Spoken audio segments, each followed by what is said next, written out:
want to make sure I don't see anything that will let myself or lead evaluators know which school you're part of. We do not want to know that. So make sure if you have jackets, anything, those are off. We have the timekeepers here. Let's see. Yeah. All right, is everything good for you all? Yes. Yes. Have team rosters been exchanged? Yes, Your Honor. Yes, Your Honor. Now, I know I have Team J, Yeah. but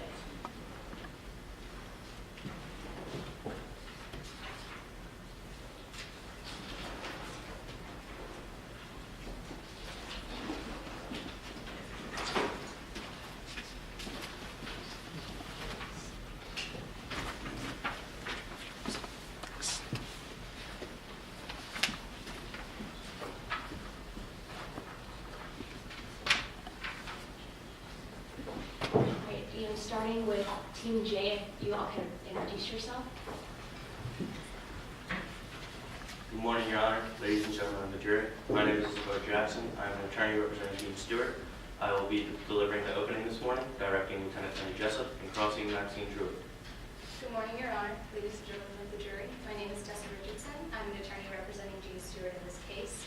I will be directing Captain Ted Exley and cross-examining Jamie Brooke. I will also be delivering the closing.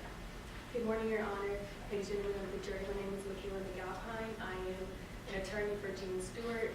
I will be directing Dean Stewart and crossing David. Good morning, Your Honor, ladies and gentlemen of the jury. I'm Jack Sheldon, and I'll be playing Ted Exley. Good morning, Your Honor, ladies and gentlemen of the jury. I'm Torrance Stafford, and I'll be playing Tony R. Jessup. Good morning, Your Honor, ladies and gentlemen of the jury. My name is Claire Bidding, and I am Dean Stewart. Thank you. All right, we can do introductions from Team Q. Good morning, Your Honor, ladies and gentlemen of the jury. My name is Rebecca Aman, and I will be giving the direct examination of Jamie Brooks, the cross-examination of Ted Exley, Assistant Chief Ted Exley, as well as delivering the opening statements. Your Honor, ladies and gentlemen of the jury, my name is Drew Evans. I'll be giving the direct examination of Ms. Delaney.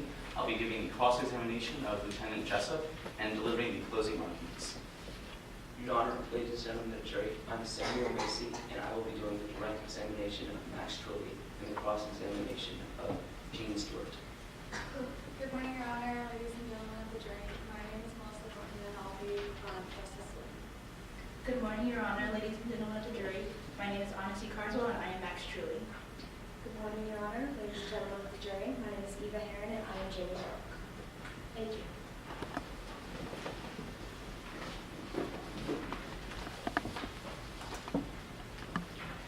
Team J, do you have any pre-trial matters? Yes, Your Honor. Permission to move about the courtroom freely Yes. and permission to treat Lieutenant Tony Jessup as a hostile witness. Yes. Thank you. Team Q. Your Honor, we ask that we also are allowed to lawfully about the court, and we also would ask where admitted evidence should go. Let's keep all the evidence that is admitted right there so that both teams would have access to it.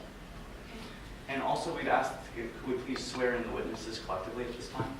Yes. All right, all the witnesses, if you'll stand up, and if you'll raise your right hand. Do you promise that the testimony you're about to give will faithfully and truthfully conform to the facts and rules of the mock trial competition? If so, answer I do. All right, thank you. And finally, Your Honor, we ask that all bench conferences be held in open court for educational purposes. Yes. Thank you.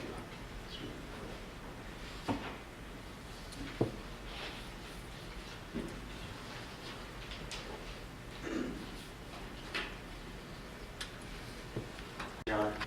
Team Q, are you ready for the trial? Yes, Your Honor. All right, at this time we'll proceed with the opening. Yes, Your Honor.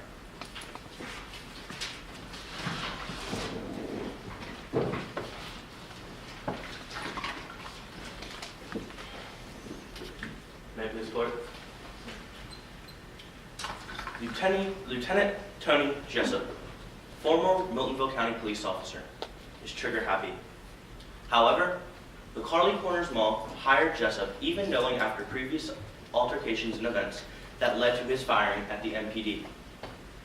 The Carly Corners Mall hired Jessup, even after they knew about his previous altercations and his attitude. And then they retained him, even after Jessup brought potentially fatal weapons with him to work, and after multiple complaints were filed against him. Then came the day where Jessup attacked my client, which was inevitable, due to the mall's negligence of hiring and retaining of Lieutenant Tony Jessup. Lieutenant Jessup was hired, and a phaser was fired. Good morning, ladies and gentlemen of the jury. My name is Isidore Jackson, and I, along with my co-counsel, Tessa Richardson, and Michaela McAlpine, are here to show you today with the burden of proof that Carly Corners Mall negligently hired and retained Lieutenant Tony Jessup. It was just a normal morning when my client, Jean Stewart, a 76-year-old woman, went on one of her routine walks around Carly Corners Mall. But little did she know that she wasn't safe. Lieutenant Jessup, Carly Corners' head of security at the mall at the time, decided he was going to take extreme measures and attack my client. Lieutenant Jessup phased my client, broke her hip, and that landed her in the hospital. The mall then proceeded to fire the lieutenants for these actions, but it was only to cover up their tracks for negligently hiring and retaining him. Georgia law states, the employer is bound to exercise ordinary care in the selection of employees and not to retain them after knowledge of incompetency. This shows that the mall had a duty to protect Jean, but they breached that duty by hiring Jessup knowing about his previous altercations. That duty was then also breached when the mall retained Jessup even after knowing that the lieutenant brought potentially fatal weapons with him to work, and after knowing of all the complaints that were filed against him. This is why Carly Corners Mall should be held liable for all the damages against my client, Jean Stewart. But it was already too late.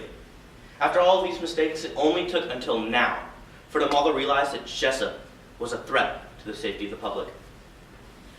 There are several witnesses that you will hear from today.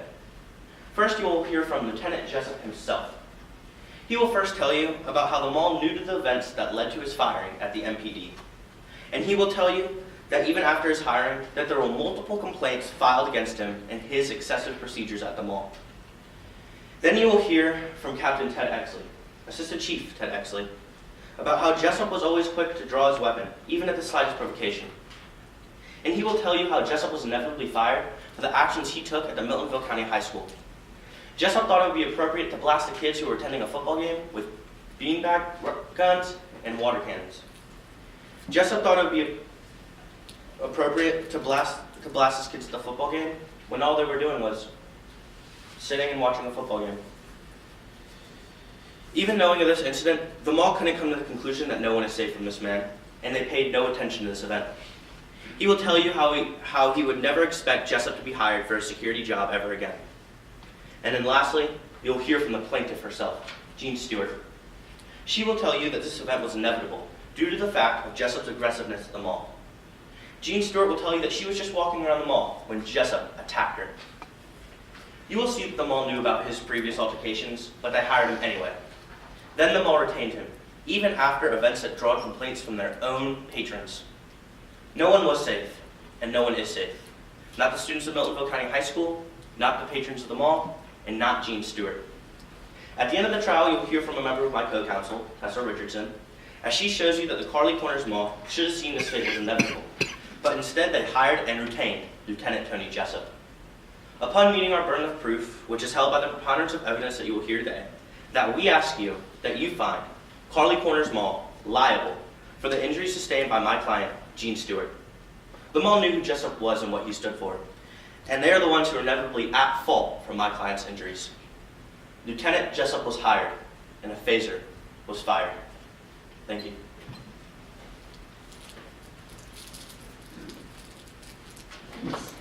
Yes, Your Honor.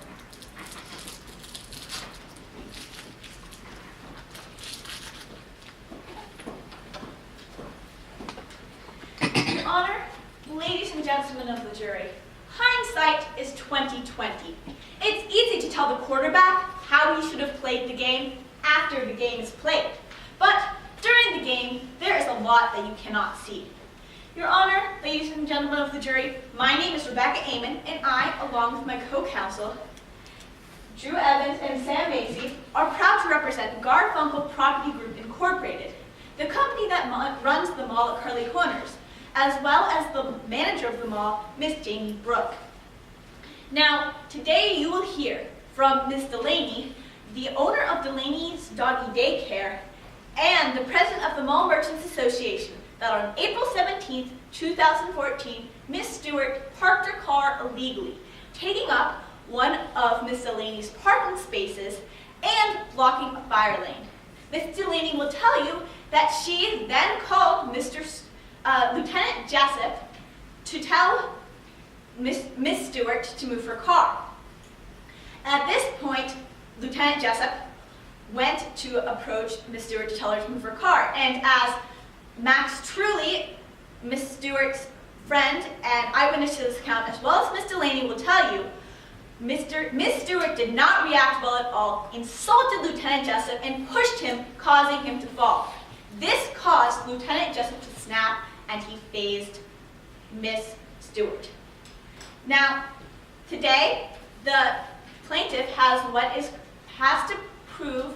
burden of proof, which means they must prove their case by what is called a preponderance of evidence, which means they must produce enough evidence to tip the scales of evidence in their favor. Today, the plaintiff will try to prove that the mall should have known about an incompetence that Lieutenant Jessup had, and that specific incompetence caused injury. Today, we will show you that the mall could not have reasonably known that Lieutenant Jessup would snap until it was too late. In order to do this, we will talk to Ms. Brooke, who will tell you all the steps she took in hiring Lieutenant Jessup. She will tell you that she talked to 2 references. She talked to Captain Smith, who gave her a glowing review. She will also tell you that she talked to Assistant Chief Ted Exley, who basically said the same things and did not give much else detail. She will also tell you how she held a meet and greet with the Mall Merchants Association, and they unanimously decided that he should be the head of security. Now, we will also talk to Ms. Delaney, and she will tell you how she was extremely impressed by his credentials and his plan for the mall. After that, we will examine the actions that Lieutenant Jessup took when he was the head of security at the mall. We will tell you how, before Lieutenant Jessup was hired, the mall was deteriorating. There was a ton of crime, unruly teenagers ran around the mall, shoplifting. There were even flash mobs. Now, when Lieutenant Jessup was hired, he helped change this all. And the mall went through an incredible transformation with his help. Through new security procedures, crime was down and retail sales were up. And he brought life back and saved the mall. Now, at the end of the case today, my co-counsel, Drew Evans, will sum up all the facts that you have just heard, as well as discuss how you should apply the law to the facts of the case. After hearing all of the evidence, closing arguments, and instructions from the judge, we are confident that you will agree with us that the plaintiff will have failed to meet their burden and bring us back the verdict that the mall was not negligent. Thank you. Yes, Your Honor. We'd like to call Lieutenant Tony Jessup to the stand.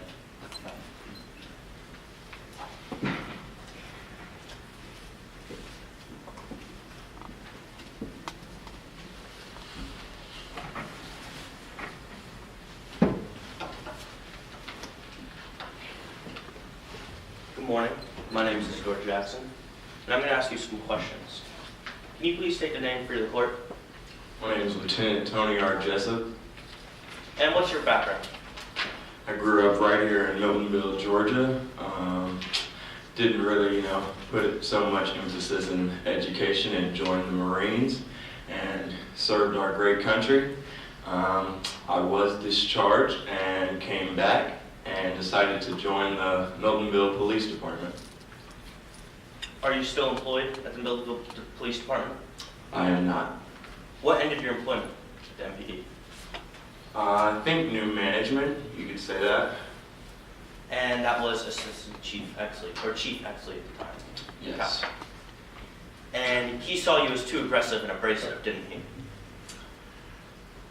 Yes, you could say that. This testimony calls for lack of personal knowledge under Rule 602. response. Yes, Your Honor. Lieutenant Tony Jessup was employed and was under the guidance of Captain Exley, who was captain at the time, and he would know what led to his firing because he worked under Captain Ted Exley. You can testify to what you know, but not to what someone else knows. So we can repeat your question. Yes, Your Honor. Thank you, Your Honor. So, Chief Exley saw you too aggressive or abrasive, didn't he? Yes, I believe that he is a weak sort of cop, no offense, but the job's not cut out for him. And for a real cop, you have to be strong, and that's not what he is. So I guess I was too much for him, but he didn't really know me at all. So. And he saw the event at the Miltonville High School where you fired members of the marching band with tear gas, rubber bullet guns, and water cannons. That's a little excessive, didn't he? Objection, Your Honor. This is still calling for lack of personal knowledge in Rule 602. I believe, Your Honor, under Rule 405, the witness is allowed to speak of what he believes if it provides evidence to further the case. I'll let you testify to what you believe, but not to what someone else would have thought. Thank you, Your Honor. May I rephrase the question? Or repeat? So, do you believe that he saw the event at Miltonville High School where you fired members of the marching band with tear gas, rubber bullet guns, and water cannons as a little excessive? Of course, he's a fake cop. What else is there to think? I did my orders from Captain Smith. What was I supposed to do? And do you believe that's why he fired you? I think so, or because he knows I'm a better cop than him, but... Okay, so what was your next job?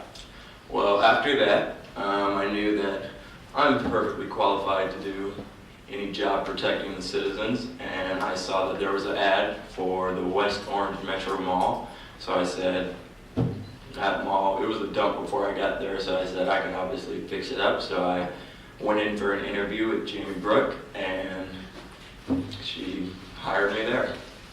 So, when you were interviewed at the mall, you believe that they knew about the incident at Miltonville High School, correct? Yes. And Jamie Brooke, the woman who interviewed you, wasn't concerned with any of the events in Objection, the Your Honor. past? This testimony is again calling for lack of personal knowledge in Rule 602. I am going to sustain this objection. Thank you, Your Honor. I'll move on. So the mall hired you, even knowing about events of your past, correct? Yes, Jamie Brooke knocked it off, and they threw me a party, and were very glad to have me. And once you were hired, what were your first actions at the mall? Well, let me tell you guys, that place was a dump. When I got there was shoplifting, there was loitering, hooligans everywhere, so I installed new security footage. I equipped my guards with the correct uniforms, because whatever they were wearing looked like Paul Blart. And so I just got in there and fixed them up, brought cells back, brought patrons back, and did my job. How were these policies received by the mall? They loved it, of course they would, but some people had a few complaints to say, but that's expected. So there were multiple complaints made against you, Yes. including an event where you tackled an innocent bystander to a mall fight. Objection, Your Honor. This is asking for facts not in evidence under Rule 45.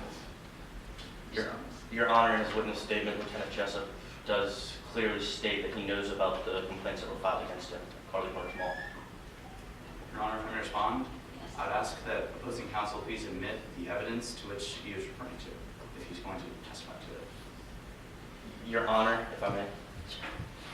The exhibits, I believe 7A through 7B, are exact papers that Jamie Brooke wrote herself. She wrote comments, and thus Lieutenant Tony Jessup wouldn't be able to testify to this exact evidence because he would have never seen these documents before.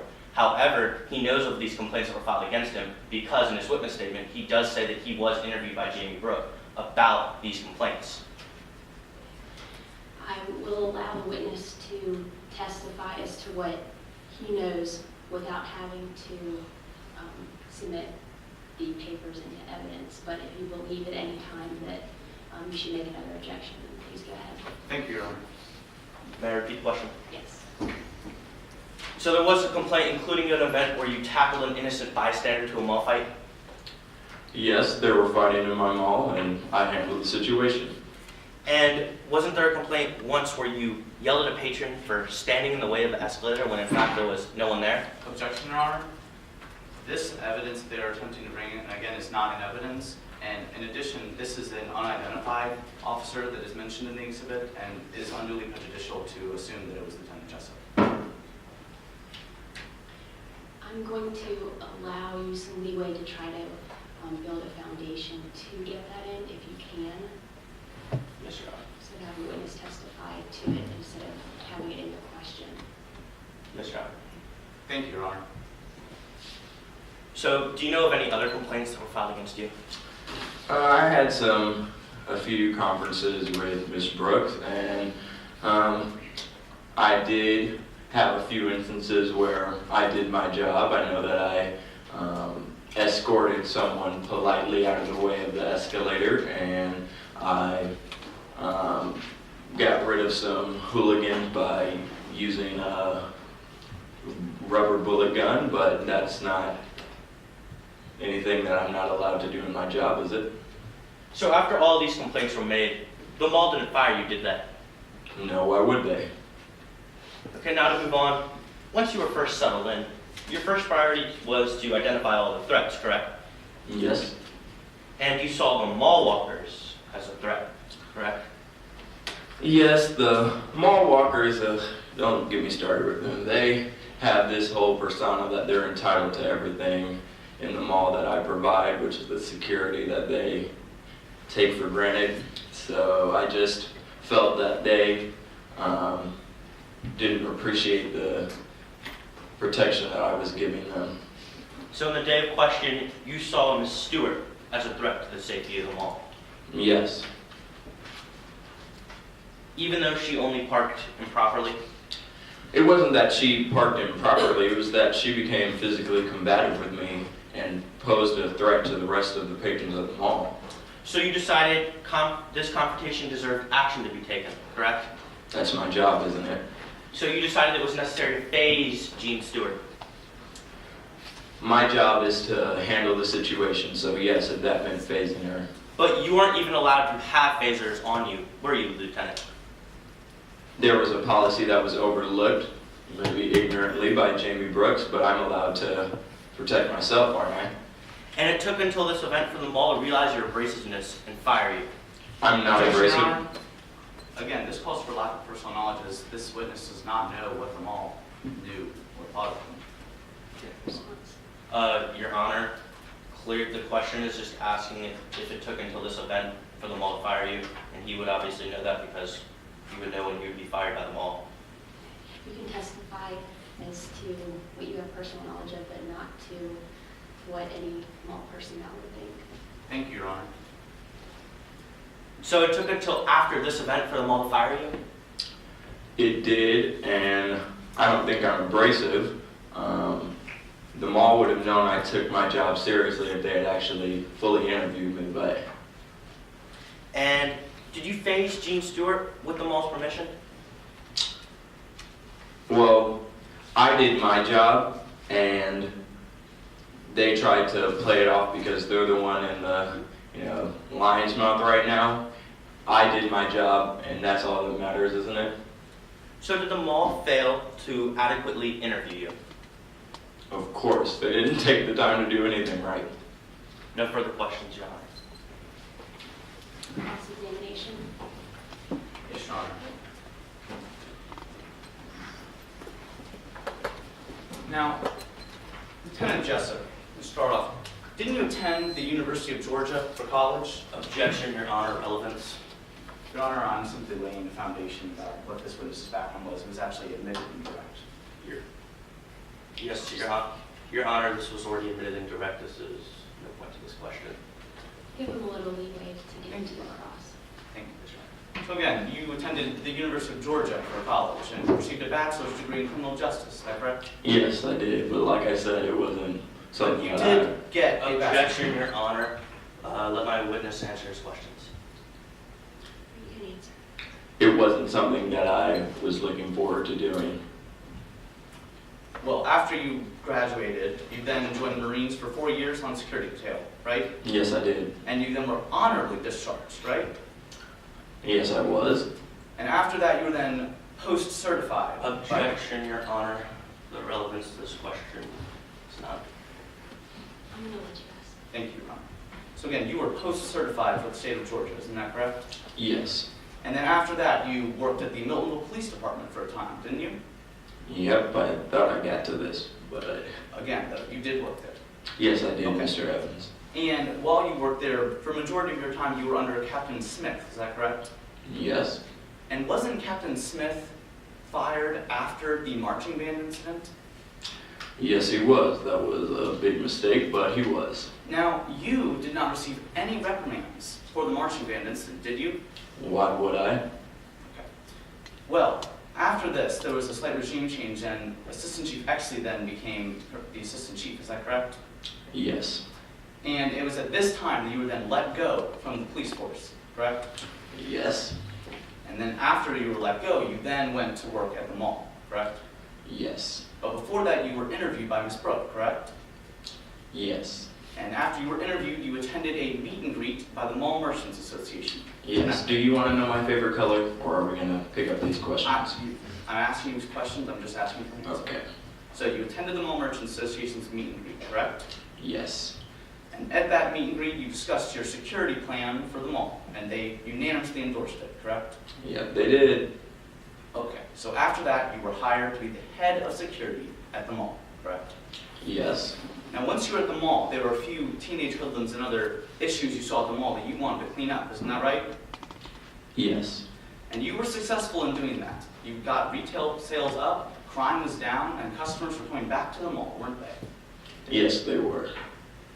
Now, you didn't need a phaser or any of the defense equipment to do that, did you? Of course I did. You did not use a phaser before April 17th, did you? No, but I definitely carried it around. But you never actually fired it. Nope. Okay. Now, as I said in direct, there were some complaints filed against you, isn't that correct? Yes. Your Honor, let the record reflect, I'm now showing opposing counsel what has been previously marked as Exhibit 7.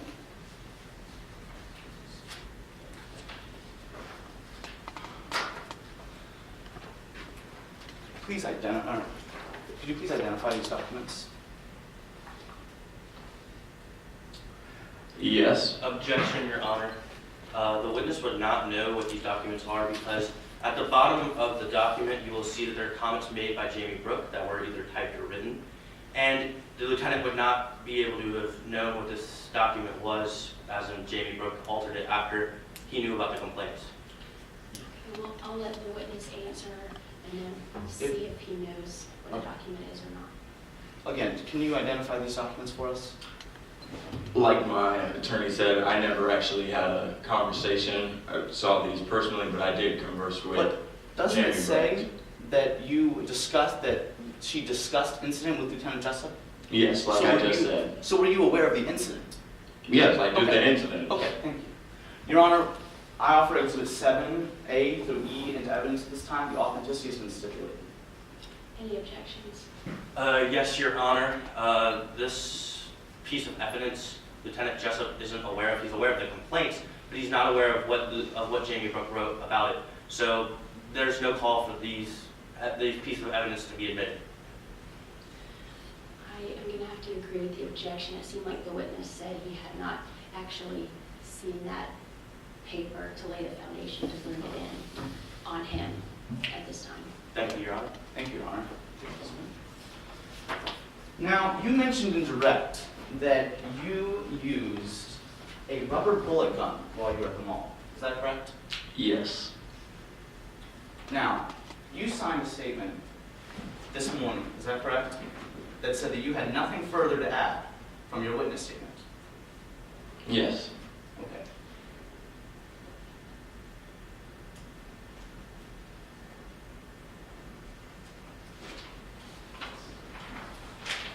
Now, can you confirm that? Objection, Your Honor. He never asked to approach the witness. Your Honor, we were told we would be allowed to fit in at the courtroom. Thank you. can you please confirm that this is in fact your signature? Right here. Yes, it is. Okay. And didn't it say that you reviewed this statement and that you have nothing significant to add? Yes, it did. Now, nowhere in this statement, and I'll give you a copy, nowhere in this statement did you ever say you had a rubber bullet gun at the mall, did you?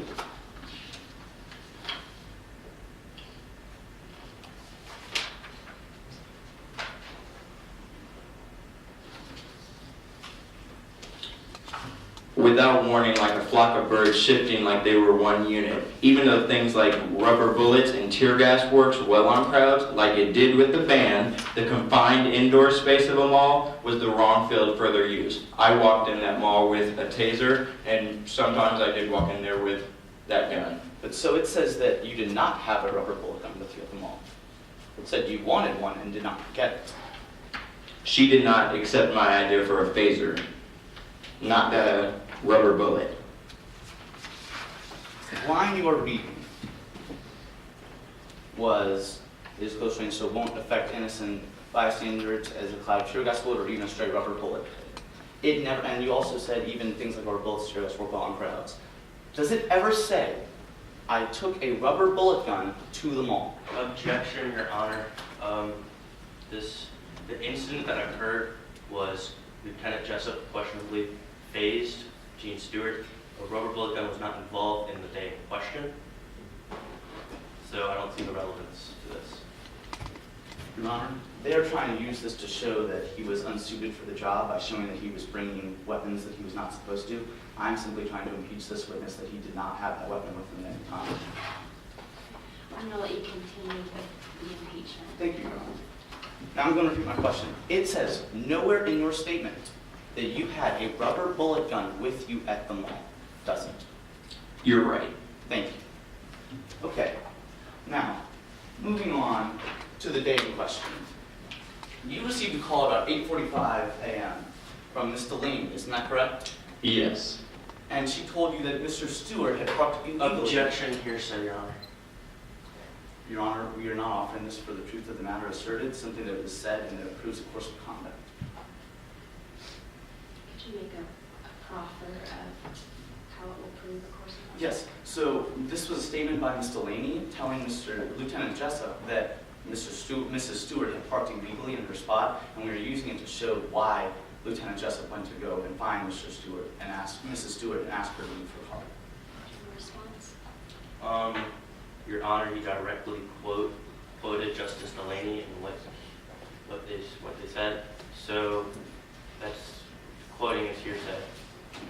We'll let it come in for the purpose of showing what happened. Thank you, Your Honor.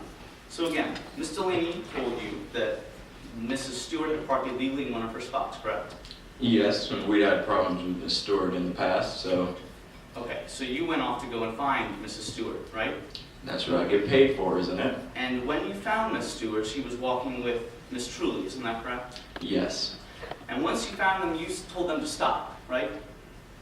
Yes, I came to the situation and she became abrasive with me.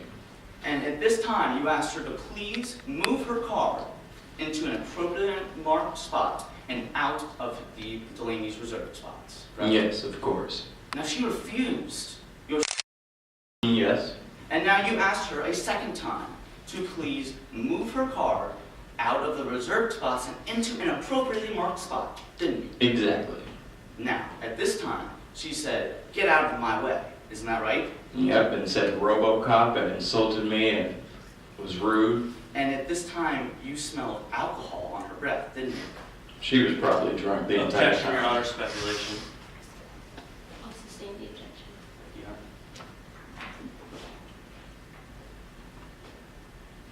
Moving on, you actually asked Miss Stewart a third time to please move her car out of the reserved spot and into the appropriately marked spot. Isn't that correct?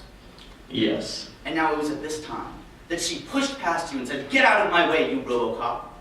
Yes, she did. And at that moment, I could tell that the situation was quickly becoming out of hand, and I did my job.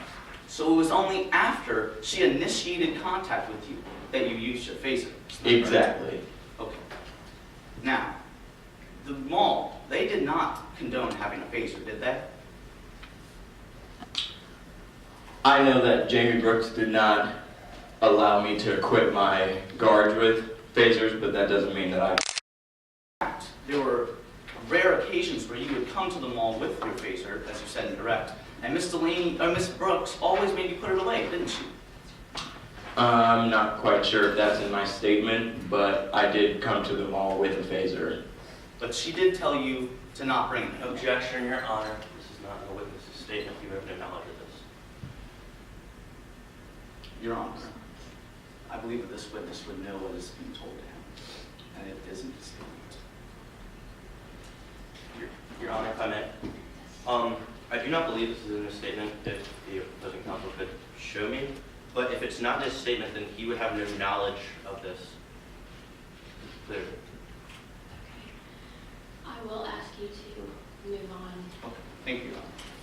So, you were not supposed to have a phaser, but you also were told... Objection, Your Honor. Compound question. I'll break it up. So, you were also told, though, that you were not supposed to take matters into your own hands, that you were actually supposed to call the real police if an incident requiring an arrest occurred. Isn't that correct? I get paid to do a job, so if that job is on my property, I'm definitely going to do it. But please answer my question. You were told that if there was an incident requiring an arrest, you were supposed to call the real police, and they would... After I attained the situation that I was supposed to handle.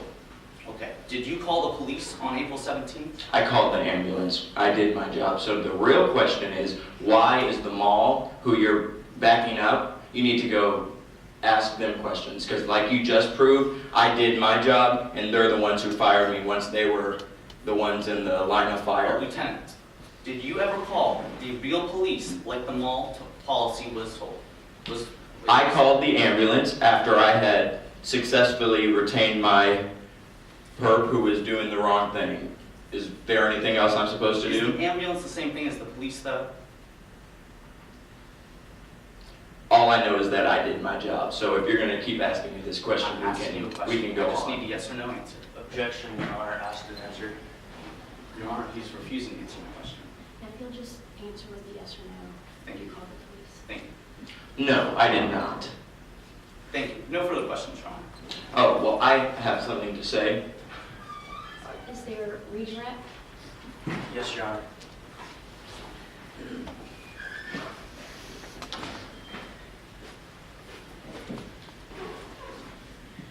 When you are first going through the interview process at Carly's Corners Mall, do you believe that the mall properly interviewed you?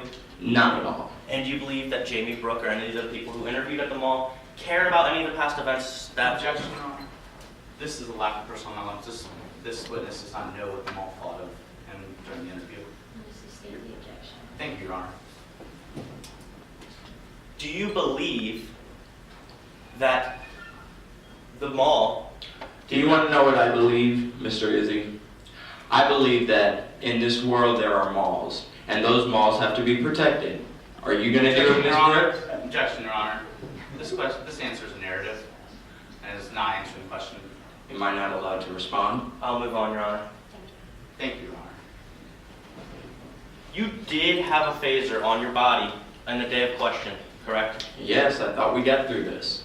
And you did use that phaser on the plaintiff, Gene Stewart. Yes, but that's my job, to do what I'm supposed to do. Nobody's going to do that. I'm the best at it. Jamie Brooks isn't going to do it. J.D. Delaney isn't going to do it. That's why they called me to do it. So instead of them firing me, they should have just thanked me and went along their way. And didn't Jamie Brooke kind of push off the fact that you did have a phaser on you? Of course. No further questions, John. Are you across? None, Your Honor. Can this witness be excused? Hmm? Can this witness be excused? Yes, Your Honor. Yes, Your Honor. We'd like to call Assistant Chief Ted Exley to the stand.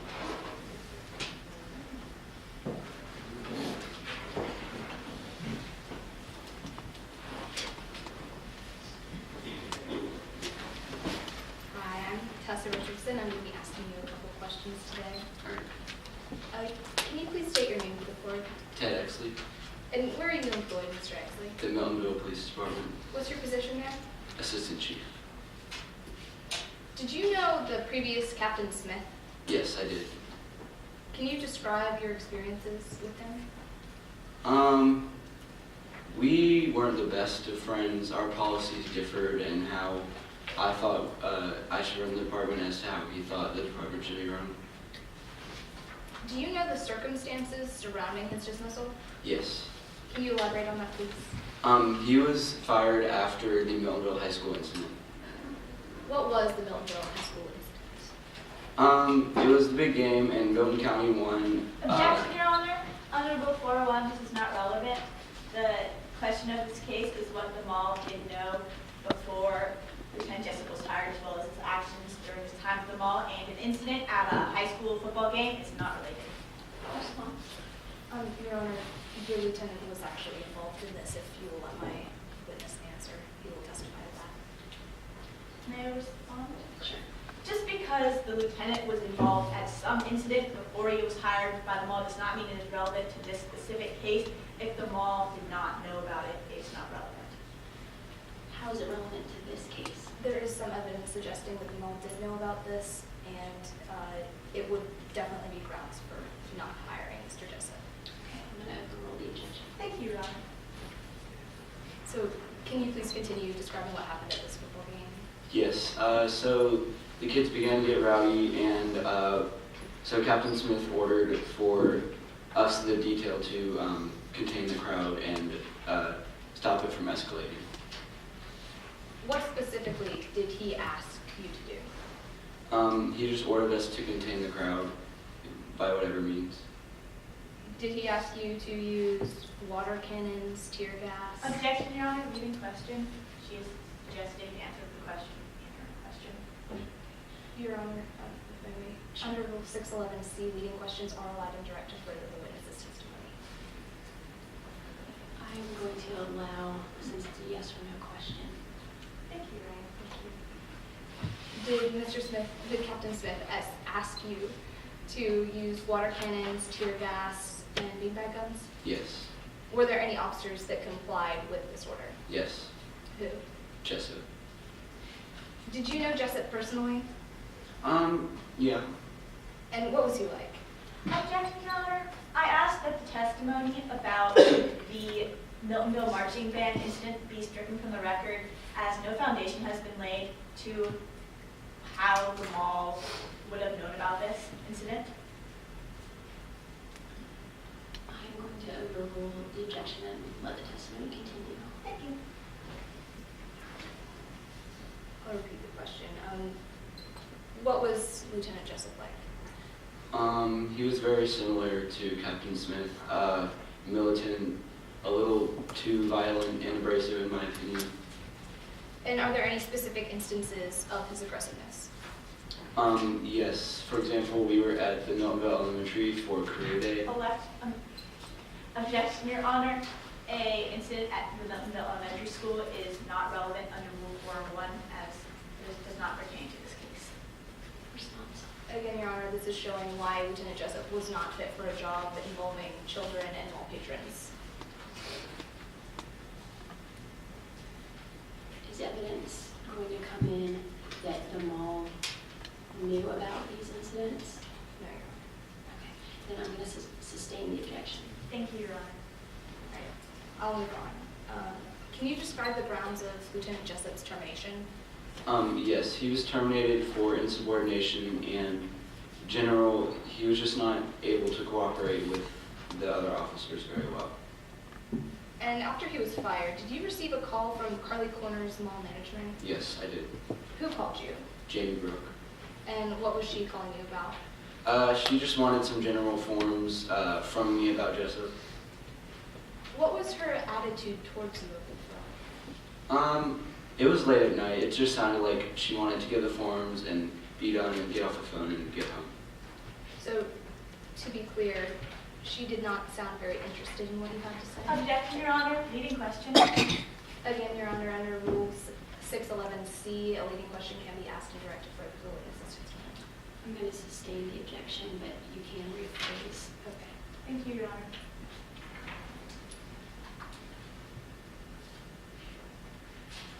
Was Miss Brooke interested in what you had to say? No, she was not. What did you tell her about Jessup? Well, I just told her about his general behavior at the department. And did you mention any of Jessup's previous issues with his coworkers? Yes, I mentioned how in the locker room he was just very tense with the other officers. And did you send her any documents? Yes, I did. What did you send her? I sent her Jessup's exit interview and termination letter.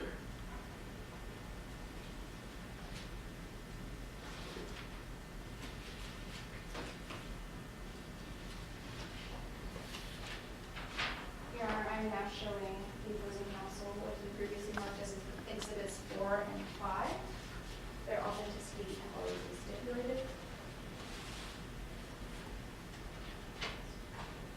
Are you going to enter them in the binder? No. Okay, so you're going to take them out of the binder to enter them? Awesome, thank you.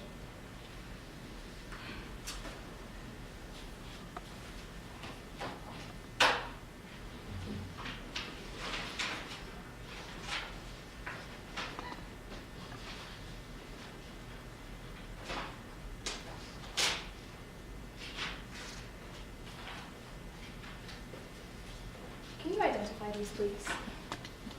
Yes, these are the termination letters, as well as the exit interview and the fax receipt forms and personal forms. Thank you. Your Honor, the plaintiff moves to have Exhibits 4 and 5 admitted into evidence at this time. Any objection?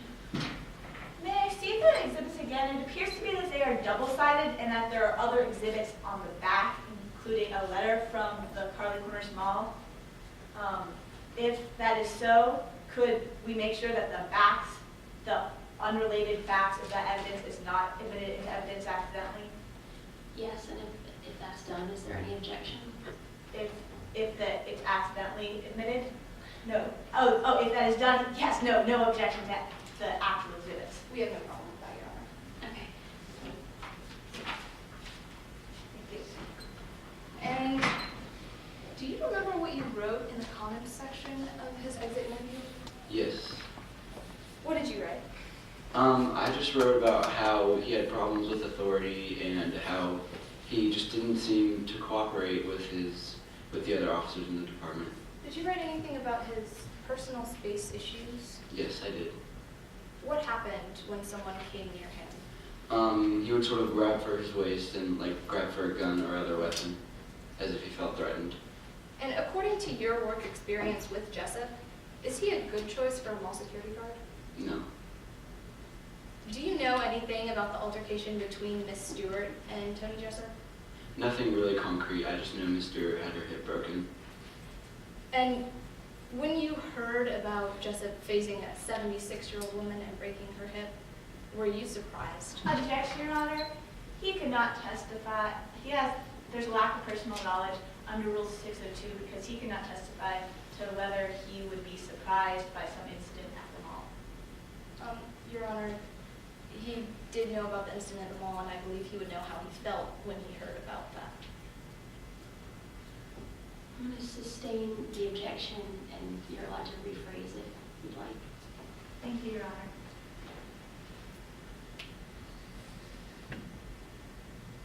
Would it have surprised you if Jessup took these actions at the police department? No, it wouldn't have. No further questions, Your Honor. Cross. Yes, Your Honor.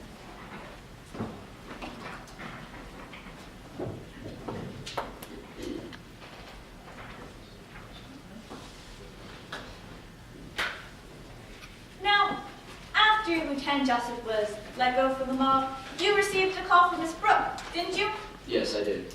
And she told you that she wanted to know if Lieutenant Jessup would be good for a position as a mall cop, correct? Yes. And so you told her that he played by all the rules, didn't you? Yes, I did. And you also told her that he would enforce any rules they wanted to enforce, didn't you? Yes, I did. You also told her that he was very passionate about his job, didn't you? Yes. And finally you told her he took law enforcement very seriously, didn't you? Yes, I did. Now, during this phone conversation, you had just come off a hadn't you? Yes. And, of course, being the assistant chief of police, you had lots of people vying for your attention, correct? Yes. And your acetylcholine had just started to kick in, right? Yes. Now, when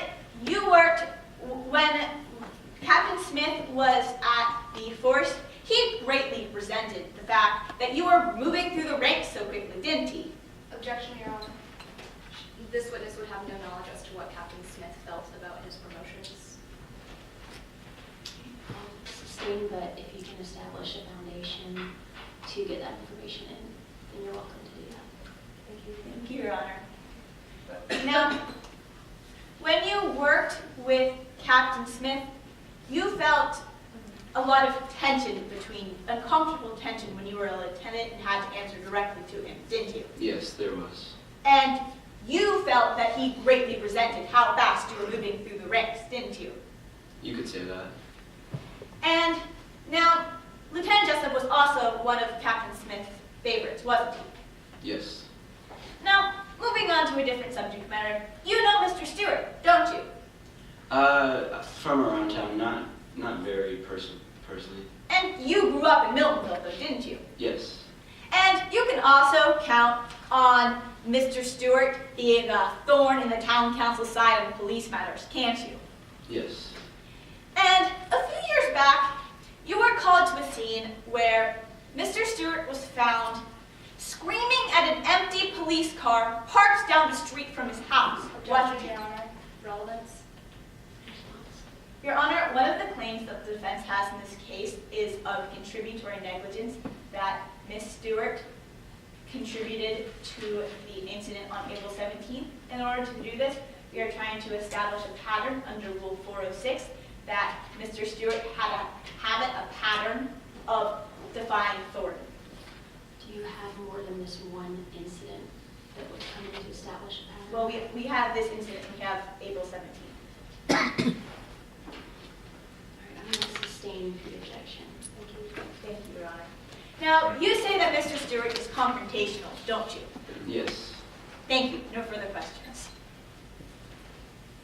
No, Your Honor. Can this witness be excused? Yes, sir. Is there another witness for the plaintiff? Yes, Your Honor, I'd like to call Jean Stewart to the stand.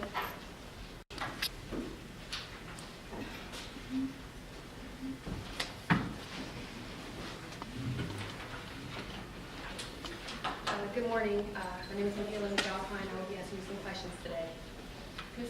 Can you please state your name for the record? Jean Stewart. Ms. Stewart, how are you today? I've been better. How old are you? I'm 76 years old. Tell me about yourself. Well, I was born in New Orleans. I moved to Atlanta in the 1950s to go to college and work, and I lived there for about 40 years, and then I came and I retired to Miltonville. How do you spend your free time? I like to walk Objection, Your around. Honor. This calls for a narrative. Your Honor, I'm just trying to let the court get to know my witness a little bit better. If I may respond, if she could lead or direct the witness better as it would not call for narrative, then I would be fine with this one. I'll sustain and let you rephrase. Thank you.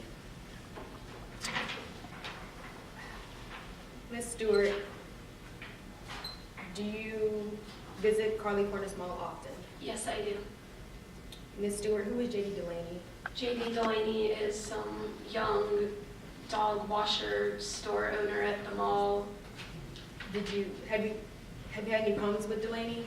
Yes, I have. She's reported me. She confronted me about parking in her spot once before, and we discussed it, and I thought we had resolved the problem. Did you come into contact with Ms. Delaney on April 17th? I did not, but she did report me yet again for parking in her spot. What happened next? Well, the next thing I knew, Lieutenant Jessup was coming at me, yelling at me for parking in her spot. He backed me into a corner. Objection, Your Honor. This line of, or this response is a narrative. I'm going to overrule the objection. Let the witness continue. Thank you, Your Honor. Please continue. He backed me into a corner. I simply poked him, trying to be able to get out of his line, and he stumbled over his own big feet. And the next thing I knew, I had fallen and I could not get up. Lieutenant Jessup had phased me and I had broken my hip. I'm sorry about your hip, Miss Stewart. Who is Jessup?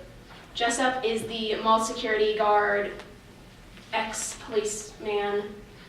Did you file any complaints against Jessup prior to the incident that occurred on April 17th? Yes, I had filed several complaints against him. Can you explain a couple of the incidents, the complaints? Well, I had filed one complaint for him yelling at me for standing in front of an empty escalator, for giving me a parking ticket, which he does not have the right to Objection, do. Your Honor, move to strike. That is a lack of personal knowledge. She does not know what a mall security officer is allowed to do with their express police powers. Response? And under Rule, I believe, 4, excuse me, Your Honor. Under Rule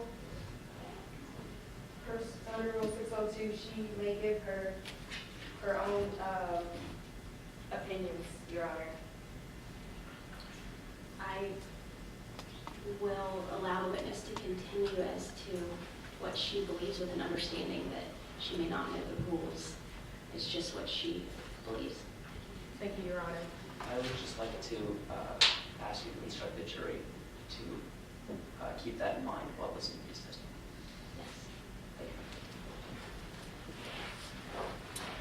Yes. Ms. Stewart, I'm going to jump back to the incident that occurred on the 17th. Why did Jessup confront you? For parking in Delaney's spot. And did the mall take any action after Jessup phased you and broke your hip? Objection, Your Honor, this is a leading question. Under Rule 611C, I can ask leading questions in direct, Your Honor. Was the question a yes or no question? Yes, Your Honor.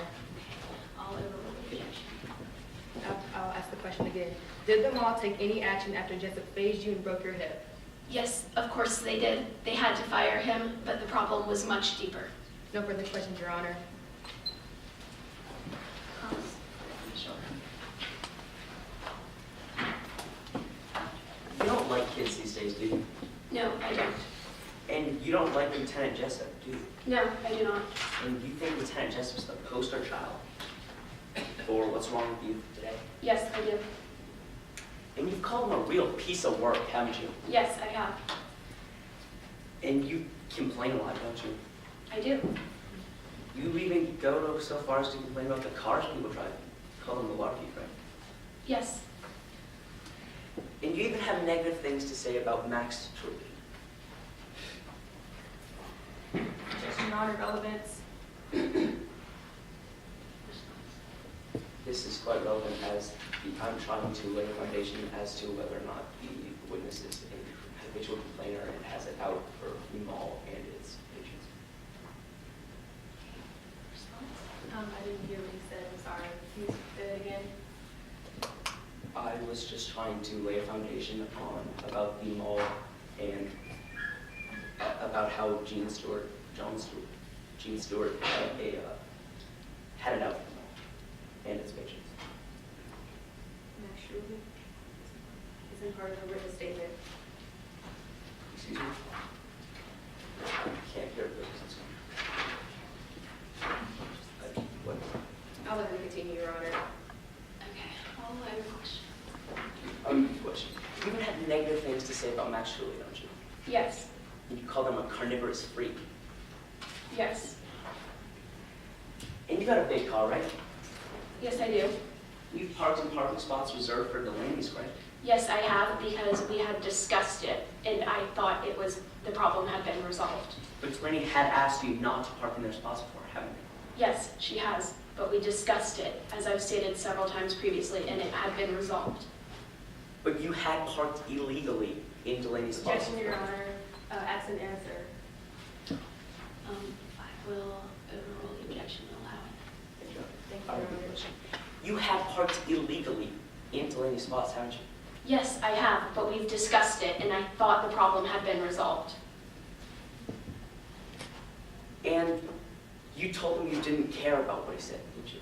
I didn't care, because I thought the problem had been resolved. And you'd ask him for his opinion if you wanted it.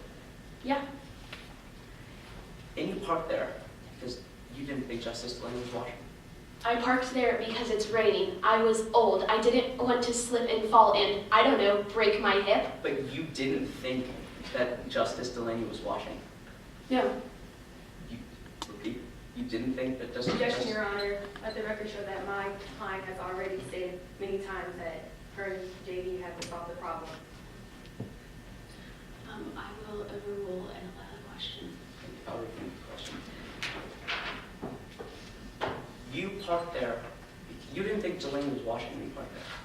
I didn't care if Delaney was watching. We had discussed the problem. But the reason you parked there was because he wasn't watching. No, I parked there because it was raining and I didn't want to get wet. But you didn't think he was watching.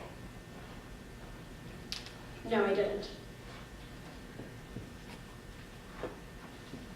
And when Jessup approached you to talk about your parking, you told him what you thought about it.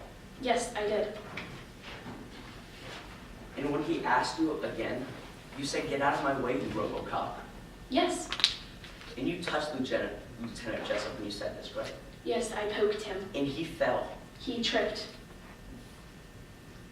which resulted in him falling, correct? Yes. Because you poked him. Yes. And you were trying to get away when he phased you, weren't you? Yes, I was, because I had discussed this problem with Delaney and there was no point in him coming at me like that. But Delaney is not home security. Just because Delaney says you can do something doesn't mean that it's not against the law, Objection, correct? Your Honor. Relevance. If opposing counsel hasn't objected to relevance on any of my other questions, I don't see how this is different from that. Do you have a response? This is why it's relevant. Yes, Your Honor. Gene Stewart has been talking about how Delaney can't get parking tickets, and he is not a mall security guard. Well, he is a mall security. He's not a police officer. So if this is talking about laws, then again, I think it's highly relevant. I'm going to overrule the objection. Thank you. Thank you, Your Honor. I'll repeat the question. So you, even if Delaney said it was okay, it's still against the law, correct? Yes. No further questions, Your Honor. Are you done? No, Your Honor. Can this witness be excused? Yes, Your Honor. Is there any more evidence in the plaintiff's case? No, Your Honor. Case? Yes, Your Honor. First to be called, Ms. Julie Brooks.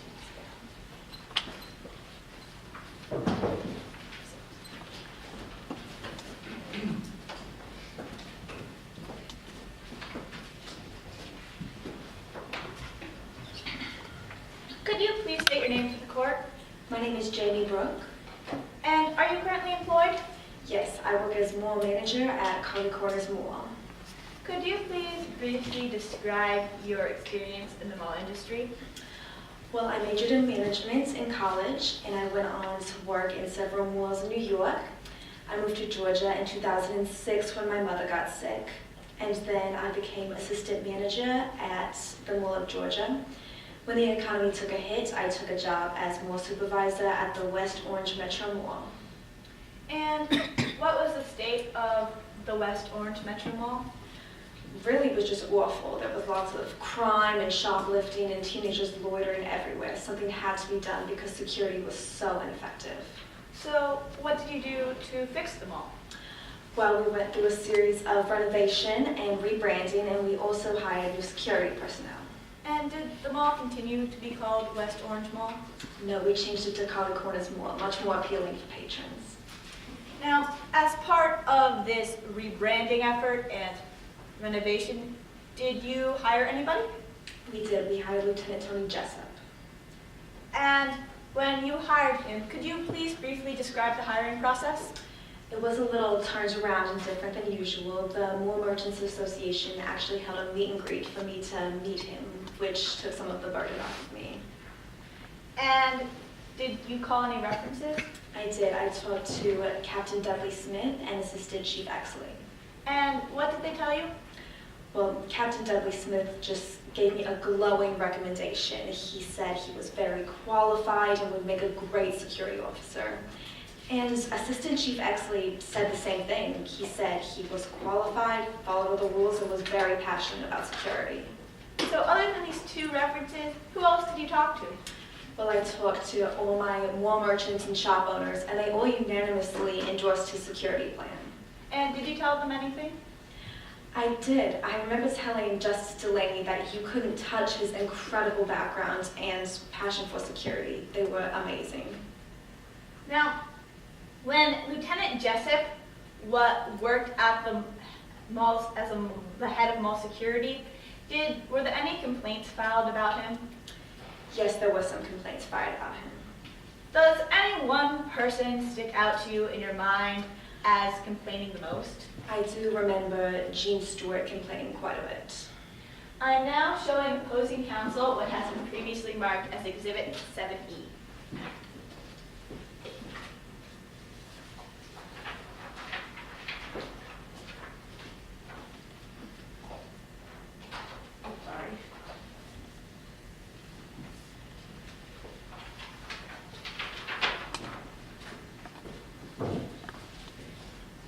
Could you please identify this document? This is a complaint from Jean Stewart and my response to it. I now offer Exhibit 7E into the evidence. The authenticity has been stipulated as a business document in Stipulation 10. Any objection? No, Your Honor. Okay, continue. So who filed this particular complaint? Miss Jean Stewart. And could you please read the actions taken section? Action taken says discussed complaints with Lieutenant Jessup. Customer is habitual complainer and confrontational. Now, did any of these complaints ever involve a weapon? No, they did not. Now, did Lieutenant Jessup ever bring any, did Lieutenant Jessup ever ask for anything to improve the security at the mall?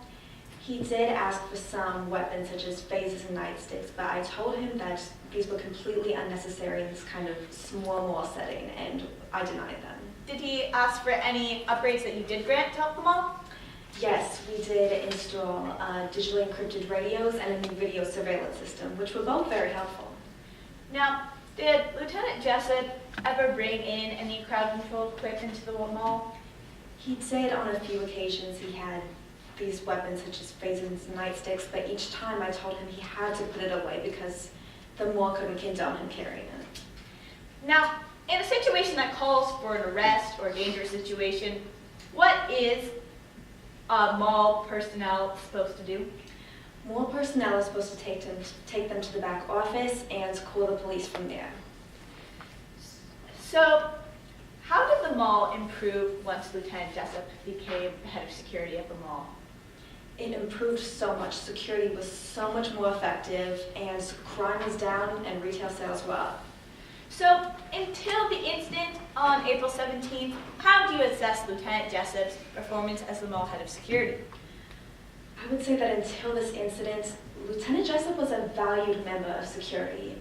The retail sales were up and crime was down, and overall he made security much more effective. Thank you. No further questions. Yes, sir.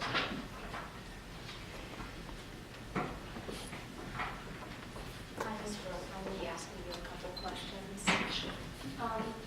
You just said on direct that you considered Jessup a valued member of the mall team, correct? Yes, he was. He helped crime go down at the mall so much. Do all of the valued members on your mall team yell at children and get into fights with mall patrons? No, but of course, every time something like this happens, I would talk to Jessup about it. But it would happen again, wouldn't it? On occasion they would, and then there would be a period of good, and if it came up again, of course I was going to discuss it with him. But there was never any other action taken other than discussions, correct? No, there was not. And you also hate the hiring process, don't you? Well, it's not my favorite part of the whole job, which I do love working at the mall. But I usually say I'm a little too introverted for my own good. And you didn't even follow the hiring protocol in this instance, did you? I went through all the steps in hiring Lieutenant Jessup. Well, in your witness statement, you say that you normally call 3 references, and in this case, you only called 2, correct? The usual number that we call is 3, but every applicant is different. So in this case, I called 2, and I talked to my own merchants. And you say in your witness statement that his take charge attitude could get out of control sometimes. There was never any action taken about this, right?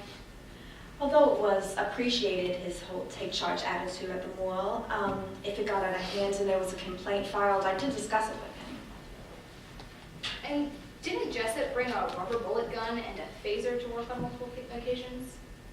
He did, but if I saw it with him, I just told him the mall can't condone it and please put it away in the office. So you simply told him to put them in his locker, correct? Yes, I did. The mall wasn't going to allow him to carry these. And did you tell him not to bring it in again?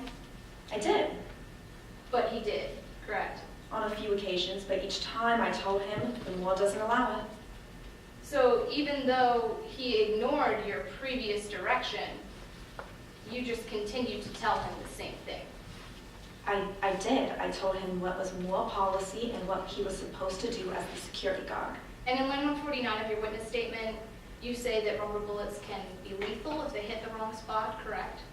Jessup did inform me of this, yes. So you were 100% aware that he was bringing a lethal weapon into your mall? But as I told him, he was not allowed to, and I told him he had to put it away while he was in my mall. Were you aware of Jessup's personal space issues? They didn't affect him too much when he was working at the mall, but I suppose I had heard of it. And you received this exit interview, didn't you?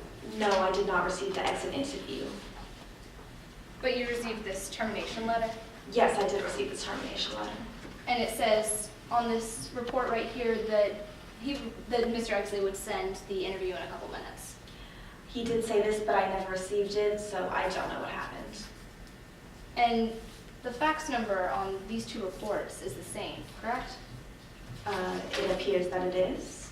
So why did you receive one and not the other? I wish I could tell you. I never received it. I don't know what happened to it. Thank you. And you say you didn't know about the excessive force accusations that Jessup was involved in? No, I did not. Until recently, with the recent incident with Miss Stewart. Why not?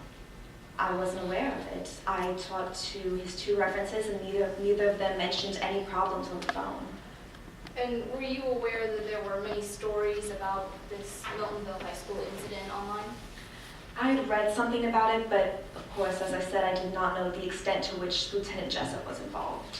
So did it not occur to you to search your potential employee on the internet? I believe with such a stellar endorsement from my own merchants and 2 references and an interview with the guy, I thought that was enough. Just a couple more questions. Sure. What's the protocol for improper or illegal parking Illegal parking? in the mall? What's the protocol for that? What's a mall security officer supposed to do in that case? Mall personnel, they are not allowed to issue parking tickets or deal with the parking. And I told Lieutenant Jessup that he was not allowed to. You say in your witness statement that they're supposed to inform the police, correct? Yes, they are. And did Jessup ever follow this protocol? No, he did not, although I had told him that it was mall policy. Thank you. No further questions. Yes, Your Honor.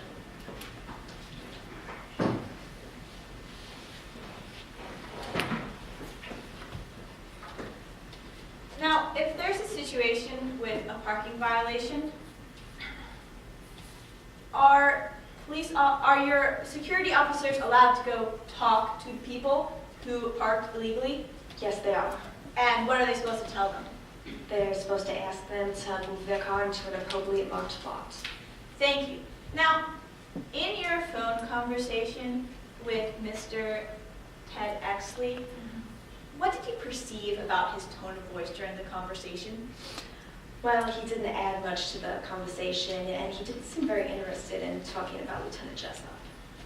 Now, Before Lieutenant Jessup was hired, what was the state of the mall? As I said, it was, Objection, Your Honor, this is relevant. Response. Your Honor, the issue at hand is Lieutenant Jessup's actions, well, what the mall knew about Lieutenant Jessup before he was hired, and his actions when he was at the mall. In order to understand his actions and the tremendous effect his actions had on the mall and improving its security, it is crucial that we understand what the mall was like before he was there. I'm gonna allow a question. What was the state of the mall before Lieutenant Jessup was hired? as I said, it was awful. Security was very ineffective. Retail sales were down and crime was up. And all that changed when Lieutenant Jessup came. And what did he change about the mall? Well, he just made it a better place for customers to shop and made security more effective. Thank you. No further questions. Can we recross? No, Your Honor. This witness be excused. Yes, Your Honor. Defense on the witness. Also, Ms. Delaney, please stand.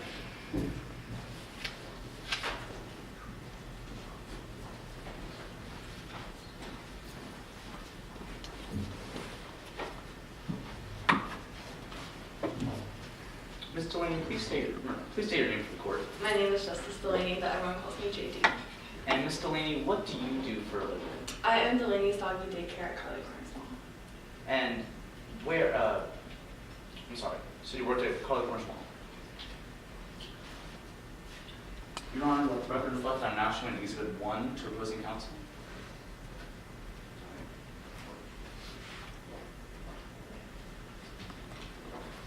Please identify this document. Yes, this is the map of the mall. Your Honor, we offer Exhibit 1 into evidence at this time. The authenticity has been stipulated in Stipulation 8 that it fairly and accurately depicts the scene. Are there objections? No, Your Honor. Okay, now please show the jury with me. Where on this map, you can say, yeah, where on this map is your mall, is your shop? This is where my shop is. And now I'm noticing there are 2 floors. Can you explain why that is? Yes, I have a ground floor where I can bring in the pets that I take care of during the day, and I have a upper level where there's retail space. Great. Thanks. Please. Now, I noticed that your store is one of the bigger ones on that map. How big really is it on the map? Well, I'm the largest single owner tenant at the mall. Great, that's awesome. Do you have any other roles at the mall? Well, since I'm the largest single owner tenant, I was elected as president of the Mall's Merchants Association. As president of the Mall Merchants Association, did you have any issues you saw at the mall? Well, yes, there were so many. As we've said, there was teenage hoodlums, there was lots of mall walkers, but before even that, there was just lots of shoplifting going on, and there was nobody to patrol the ghostly quarters we had. And what was the solution that you saw to this problem? Well, I felt we needed someone with real police training to fix these issues. So was there anything that you did to try to get someone with real police training? Well, I was very excited when I heard that Lieutenant Jessup had been let go and the police regime changed, so I organized a meet and greet for him to come to the mall and talk to all of the mall merchants. And how did that meet and greet go? Well, it went very well. I was so impressed with Lieutenant Jessup. Everyone was impressed with his security plan. It really seemed like it would fix all the issues we had, and his credentials just seemed untouchable. And after this meet and greet, what happened with Lieutenant Jessup? Well, afterwards, we unanimously endorsed his security plan, and he was hired by Ms. Brooke, but we weren't really a part of the process. And once he was hired as head of security, did you notice any changes at the mall? Oh, it was amazing. I mean, everything that I had problems with before, he seemed to be able to fix. Could you give us an example of one of those? Yes, there was less shoplifting. There was not as many large groups of people walking around, which could cause issues when we didn't have enough security to take care of if they did anything that was illegal or bad for the mall or hurt the mall stores. And earlier you mentioned that mall walkers were an issue at the mall. Could you please explain to us why they were an issue? Well, yes, they would come in early in the morning, which is good for my store because I take care of pets during the day. And they would come and park in my reserved spots, but they wouldn't be coming into my store. Now, can you tell us, what is the best time of day for your business? Early in the morning when the guest owners are on their way to work. And what time of day do the mall walkers normally park in your reserved spots illegally? They usually park there early in the morning. And is there anyone that parks in your spots more than usually. Yes, Miss Stewart usually parks in my spots when she shouldn't. And have you ever done anything to stop her from parking in your spots? Yes, one time I told her that she was not supposed to be parking in my spots because they were reserved for my store, and there is a sign on the spots that clearly marks that. Yet she became increasingly agitated with me, I felt, so I felt like I was being kind of disrespected, and I was going to leave it up to the hired officials in the future. So, on the morning of April 17th, can you walk us through what was going on? Yes, it was raining that morning, and I was helping a German Shepherd with hip dysplasia get out of the car, which is very difficult. And I was trying to get this dog out of the car when I noticed that Miss Stewart had parked in my last reserve spot, and the tail of her car was hanging over into the fire lane. So, what did you do to get Miss Stewart out of your reserved spot? Well, I immediately called Lieutenant Jessup to ask her to move because I was trying to do my business, and I really couldn't deal with this at the moment. And it is his job to tell her to move her car. So, what did you do after you called Lieutenant Jessup? Well, after I called Lieutenant Jessup, I went to the upper level of my store to see if I could see where Mrs. Stewart and Miss Julie were walking, but Lieutenant Jessup had already spotted them. And did you see any interaction between Lieutenant Jessup and Miss Stewart? Yes, Lieutenant Jessup asked Miss Stewart to stop and then proceeded to ask her to move her car. Did she move her car? She refused, and she pushed past him, feigning a karate chop, and yelled about how she wanted to finish her walk. Now, what did Lieutenant Jessup do after he was pushed by Miss Stewart? Well, after he was pushed by Miss Stewart, he faced her in the back. And did you notice anything else that Lieutenant Jessup did after the phasing? No, I had to go back inside to finish helping the dog. I'd already left my customer, which was just very unfortunate. Now, what happened to Lieutenant Jessup after this entire incident? He was fired after this incident. And what are your thoughts on that? Well, up until this incident, I thought he'd been very helpful for them all, and I really appreciated everything he'd done for my business personally. Were you surprised by what happened this morning? Yes, he's always been so helpful, and I just didn't expect him to do something that extreme. Thank you. No further questions, Your Honor. No cross? Yes, Your Honor.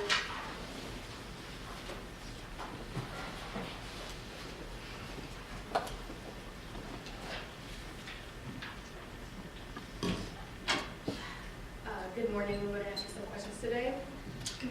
You've had issues in the past with Jean Stewart, correct? Yes, I've had many issues in the past. She parks in my reserve spots quite frequently. You really wanted Jessup to work there, correct? Yes, he seemed perfect for the job. We had so many security issues, and he really had the police training to fix those issues. And you wanted to recommend to rehire Jessup after you broke my client Jean Stewart tipped and phased her? Objection, Your Honor. Relevance under Rule 401. What's happened after the incident with Ms. Delaney is irrelevant to whether or not the mall should have known in hiring or retaining Lieutenant Jessup. Your Honor, I'm just asking if she would rehire him in a heartbeat. It's in her witness statement. Your Honor, if I may respond, just because it's in her witness statement does not make it relevant to the case. I'm going to sustain the objection. Thank you, Your Honor. Weren't you aware of the incident with Lieutenant Jessup in Moon County High School? I knew of the incident because I took care of the dog that got trampled at that incident, but I did not know that it was his fault in any way. I don't see how it was his fault in any way. And you still thought he was a good fit to be the head security after you found out about this incident? Well, I didn't connect this incident with him in a way that would harm his being hired. Then weren't you aware of the complaints filed against Jessup at the mall? Well, of course there were complaints. There's complaints about everything and everyone, that everyone does things that people don't like sometimes, but that doesn't mean it was wrong. But were you aware of Jessup's complaints? Jessup's complaints? Or the complaints about Jessup? The complaints about Jessup. I was aware that there were complaints about Jessup, but they were usually by Miss Stewart, she complains quite frequently. With all those complaints, you still supported him working there? Yes, of course, because he was doing his job and he was always helping with the issues that we had. What did Jessup say to you on the morning of the incident?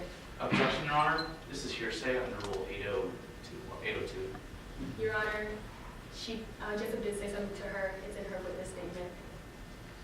Your Honor, hearsay is a statement that is made out of court, and just because it's in a witness statement does not mean it is not hearsay. Your Honor, if you let me continue, I can show you the relevance of what I'm about to say. Your Honor, if I may respond, hearsay is not about relevance. I'll give you some leeway if you want to lay some of the foundation, and at that time, if you'd like to object again. Thank you, Your Honor. Thank you, Your Honor. From your witness statement, Jessup said to you, "Don't worry, JD, I'm on it. I'll get her this time. This will be the last time you have a problem with her, I promise," correct? Objection, Your Honor. Again, this is hearsay and there's been no foundation laid. Sustain. Thank you, Your Honor.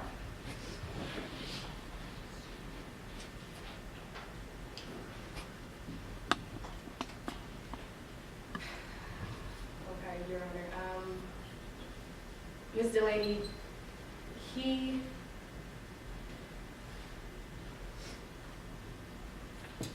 looking at your witness statement, Ms.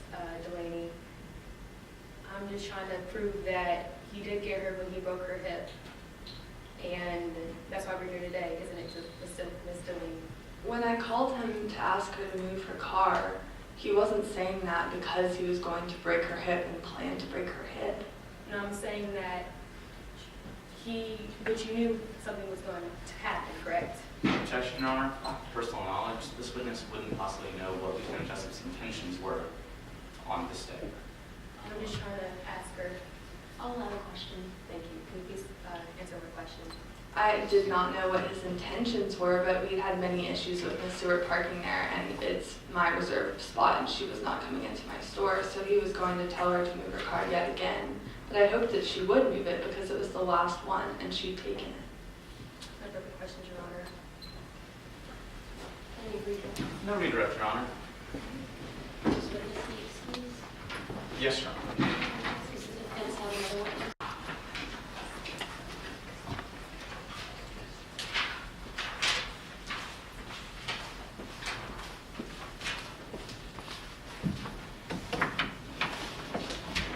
Please introduce yourself to the court. My name is Maxine Truly, but my friends call me Max. And where did you go to college, Ms. Truly? I attended agronomy classes at Valdosta State University. And after that, where did you work? Well, I worked in a bit of various agricultural ventures, and I found myself at Melbourne Meatpacking. I was in charge of the plants given to the livestock. So why did you come to Carla Corners Mall? Well, I made a few connections, and I actually created my own charcuterie business at Carla Corners Mall. Do you still work at Carla Corners Mall? No, I've since retired. Why did your shop close? A few reasons: the recession, an avid complainer, Who was this applicant? Miss Jean Stewart. And do you know Miss Stewart? Yes, I do. How did you meet Miss Stewart? Well, before my charcuterie closed, she was actually an avid complainer. She complained a lot about the smell of my charcuterie, which sells meat. What was Miss Stewart's personality? Jean had a bit of a spicy personality, very stubborn, not for authority. And were you at the mall in the morning at 7 p.m.? Yes, I was. And was Miss Stewart there? Yes, she was. And did Stewart have anything with them? She had her travel cup. It always smelled like it was laced with go-go juice.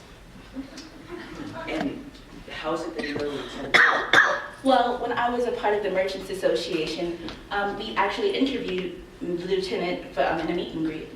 So do you feel like you had a chance to meet the lieutenant before he was hired? Oh yes, a wonderful guy. Really great for them all. Did you talk to JD about him before he was hired? Actually, yes, I had. Objection, relevance. Your Honor, this is quite relevant as it is pertaining to the facts of the case on whether or not they were negligent in hiring Lieutenant Jessup. Could you just constructively outside the presence of the jury give me a proffer as to what? I'm sorry. Could you just constructively outside the presence of the jury just give me a proffer as to what she'll respond with? Yes. Oh, you can just say it out loud. Oh. He was very appropriate. Okay. Is there a response? Your Honor, J.D. Delaney was not purely in charge of interviewing Lieutenant Jessup, as we have established as Jamie Brooks' obligations. Response? Mayor's Marshall was the head of the Merchants Association, which played a vital role in the hiring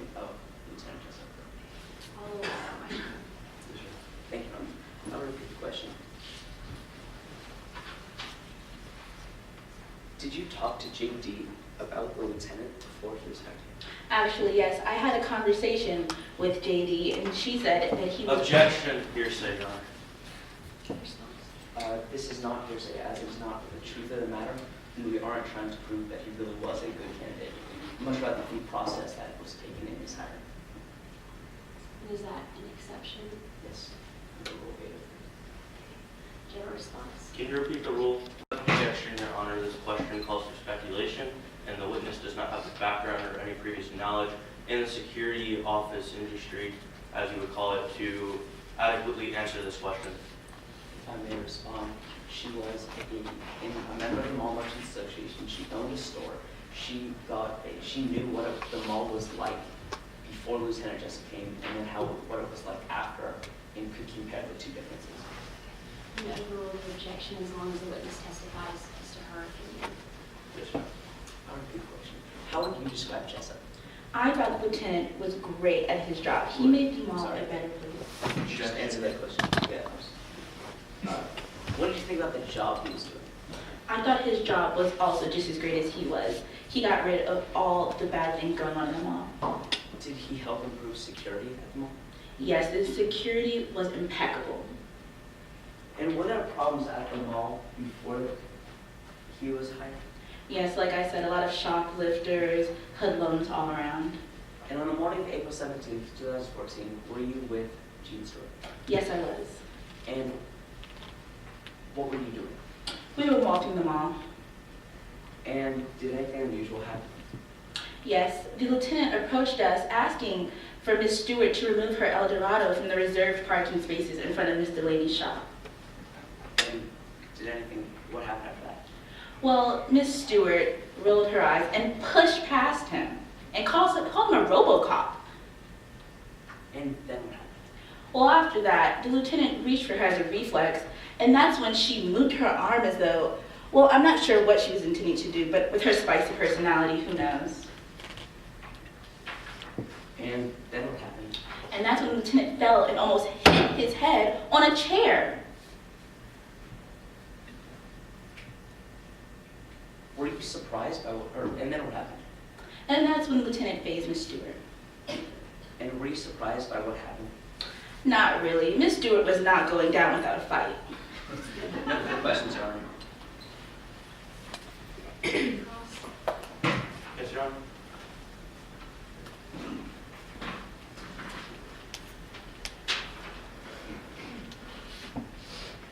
Good morning, Maxine. My name is George Jackson. I'm also going to ask you some questions. Yes. Do you know exactly what go-go juice is? I'm not sure what it was, but I know it was laced with something. But you don't know what that something might be, do you? No, I'm not sure. Okay, to move on. So, when you were an owner, part of the emergency mall, you knew about the incident at Miltonville High School, correct? I heard something about it, but Objection, it's... Your Honor. This calls for hearsay. Your Honor, she's not directly quoting anyone or saying that she heard from anything. If anything, I'd like to hear the witness's response, and I'm just asking if she knew about the incident. I'm going to allow the question. I'll repeat the question. So, you knew about the incident with Lieutenant Jessup at Miltonville High School, correct? Not really. It was all gossipy stuff. And this made you a little uneasy about hiring Lieutenant Jessup, correct? Well, I wasn't really sure what happened. I would like to know more information. And to top that off, you knew about some gaps in his resume, correct?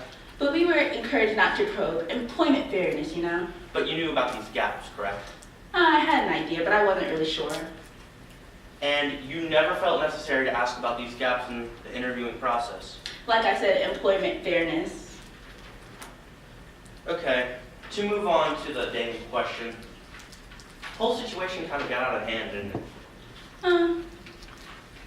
Did it get out of hand? I would say a little bit. And Lieutenant Jessup was being quite aggressive, correct? I believe that he was doing his job when approaching Miss Stewart. And it didn't seem out of the ordinary that Lieutenant Jessup was aggressive, did it? He did his job, and I believe that was a part of his job. And you knew that he would be aggressive in any situation like this, even before the day in question? No.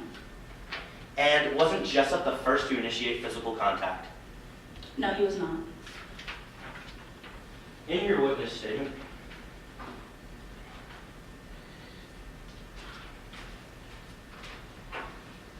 Your Honor, may I approach the witness? Yes.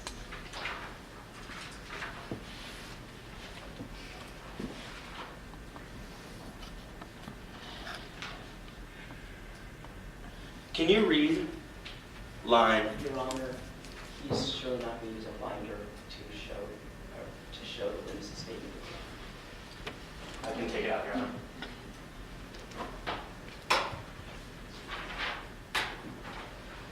Your Honor, that is only one page of her statement. I believe that in all fairness, all of the statement should be used in case there is more facts about it in the rest of her statement. I agree, Your Honor, and I do point out that there is some part of Justice Delaney's statement, but I would like to involve, but that is not being questioned at this time. It's only Max Truly's statement. Can you read line 90, your witness statement? Sure. So, as Jessup reached to grab Jean by the elbow, not too harshly, he pulled back and moved his arm as though. So this would describe that Jessup first initiated physical contact. No, because the line before it, or actually on the correct statement, it says, I'm sorry, is there a page once more? No, here's the end, but that's only your signature. Okay, I can tell you in the beginning.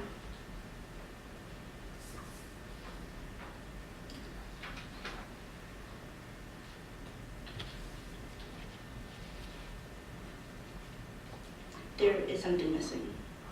There is no paragraph 6, which would say that, Right here. okay, I can read it too.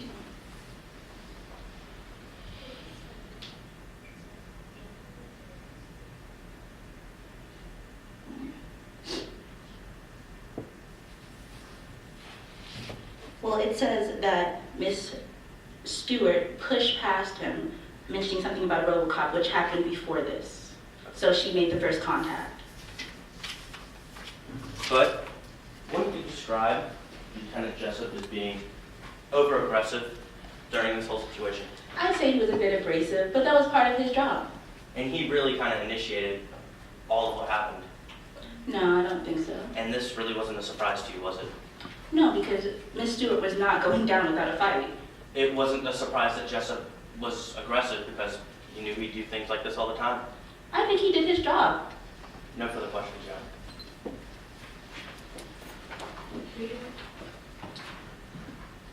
Yes, Your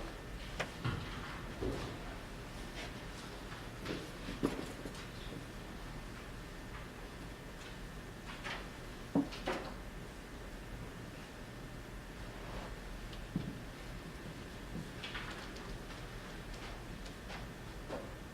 Miss Stewart parked what did Miss Stewart do to start this? She parked her car in the reserved parking spaces in front of Miss Delaney's shop.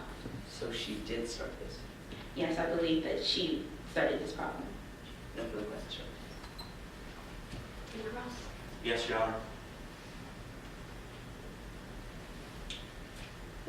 So, Miss Stewart did park her car improperly, correct? Yes, she did. But she didn't really start the altercation with Lieutenant Jessup, did she? Well, by pushing him first and initially starting the contact, I believe so. But didn't Lieutenant Jessup approach her rather aggressively, and you could tell something was going to happen? Well, he asked her to remove her car, which I believe was a part of the protocol. And could you hear something like that from the second floor where you were? I was not on the second floor. I was with Miss Stewart. Oh, correct. Excuse me. So, you wouldn't say that Jessup aggressively came at you guys? He approached us rather aggressively, asking her to remove her car from the reserved parking spaces. And it was Jessup who initiated the first communication between the two of you and Jessup. He was the first to initiate it. Communication? Yes. He did ask her to remove her car. And he was the first to initiate any such force and physical contact. No, Miss Stewart pushed him first. No further question, John. I said so.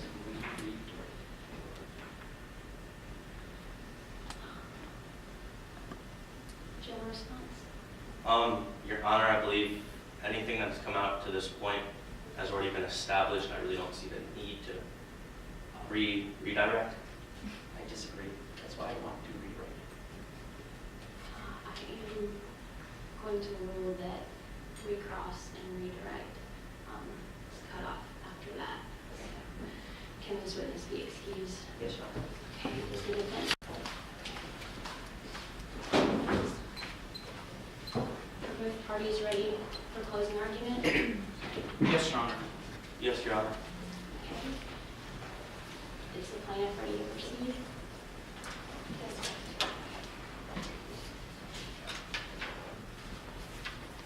May I please the court? Ladies and gentlemen, my associates and I would like to thank you for hearing this trial today. You've heard from the plaintiff, Jean Stewart, who told you about the violent and unsolicited attack on her by security guard Tony Jessup. You have also heard from Assistant Chief Ted Exley. He told you about Jessup's not-so-spotless record with the police department and the reasons behind his termination. Specifically, his issues with personal space and grossly violent overreactions to harmless physical contact. Not ideal traits for a mall security guard. Exley also detailed how Jamie Brooke, the manager of Carly Corners, had access to every speck of information she needed to make the right decision, sending Jessup away. At last, you heard from Lieutenant Jessup himself. Jessup revealed the scope of his violent tendencies when he told you about the marching band incident, proving the point that hiring and retaining him was a colossal mistake. The woman responsible for Jessup's lack of termination, Jamie Brooke, tried to tell you that she did not receive the information she needed in order to know of Jessup's issues. But ladies and gentlemen, the fax reports proving her wrong are in evidence right now. Brooke obviously did not take ordinary care when it came to this hire, if she didn't even search Jessup's name on the internet. I'm sure that the resulting slew of articles about police brutality against some excited teenagers at a football game would have at least hinted towards an issue with violence. Next, we heard from Justice Delaney, the woman who recommended the lieutenant in the first place. Delaney revealed that she knew about Jessup's run-in with the marching bands before she recommended him for the job. Finally, Max Truly came to the stand and attempted to tell you that phasing a 76-year-old woman and breaking her hip over a parking space was entirely necessary. Contrary to Truly's belief, the mall had a duty to its patrons to provide them with a safe, pleasant shopping experience, and they neglected to do that duty. Because of that negligence, Tony Jessup was hired and a phaser was fired. Elderly Miss Stewart just happened to bear the brunt of the inevitable consequences of Carly Corners' poor decisions. Ladies and gentlemen, we know that you want to feel safe whenever you go out, and when carelessness like this can go on unpunished, that feeling will never be present. We also know that you will come to the correct decision today and find Carly Corners Mall liable for all injuries and injustices suffered by my client, Jean Stewart. Thank you.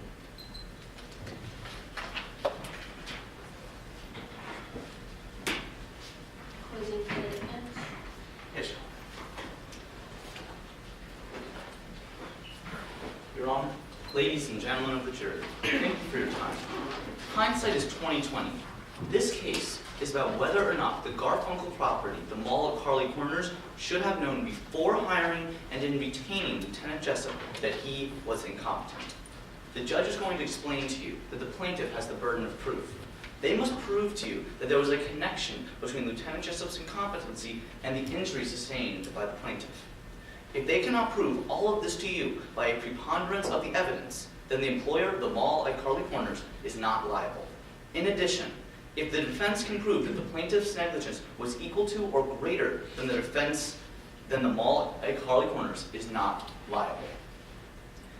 It is easy for the plaintiff to look back and claim now that the mall at Carly Corners should have known what was going to happen, but we must examine what the mall knew then, not now.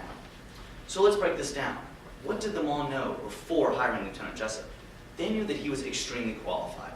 As we heard in Lieutenant Jessup's examination, He graduated from the University of Georgia with a degree in criminal justice. He served our country in the Marines and then was honorably discharged. The state of Georgia even certified him as a peace officer, and he served right here in Miltonville on our police force. But the mall also called 2 references and held a meet and greet. Miss Brooke, the mall manager, first called Captain Smith, who had worked with Lieutenant Jessup the longest. He gave a glowing report about Lieutenant Jessup. Miss Brooks then called the new Assistant Chief Exley. Assistant Chief Exley told Miss Brooke that Lieutenant Jessup would always play by the rules, even though we heard that Assistant Chief Exley was jealous of Lieutenant Jessup. We heard how she was uncomfortable answering to Captain Smith and how Lieutenant Jessup was one of Captain Smith's favorites.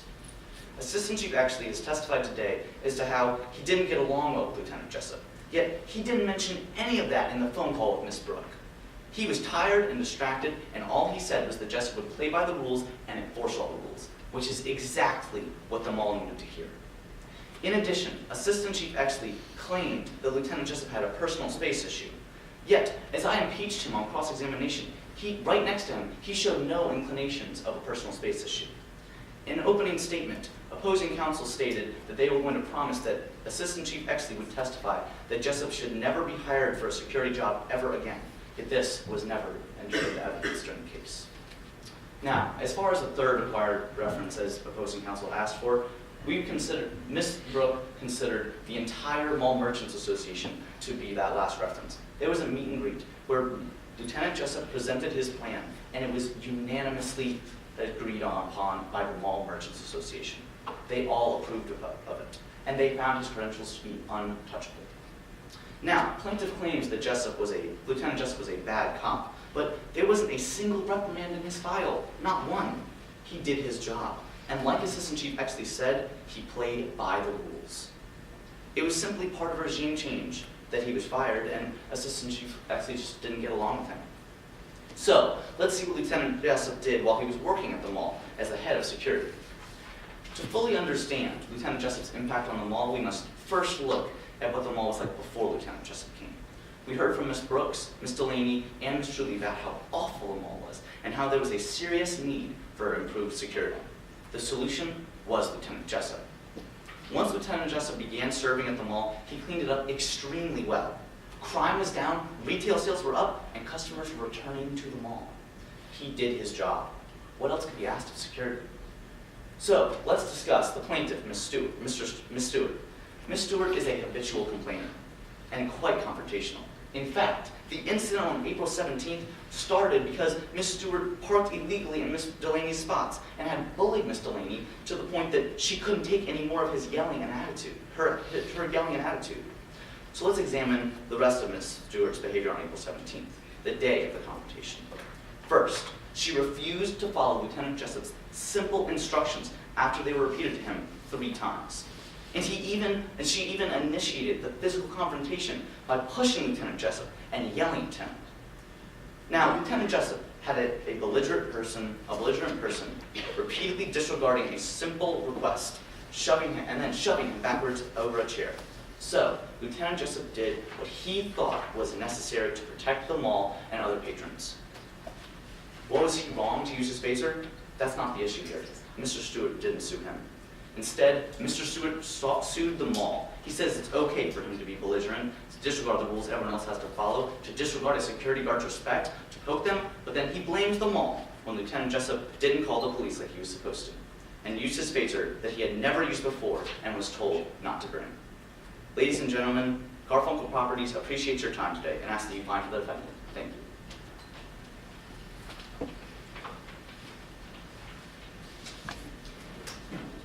Thank you. Let's give both these teams a round of applause.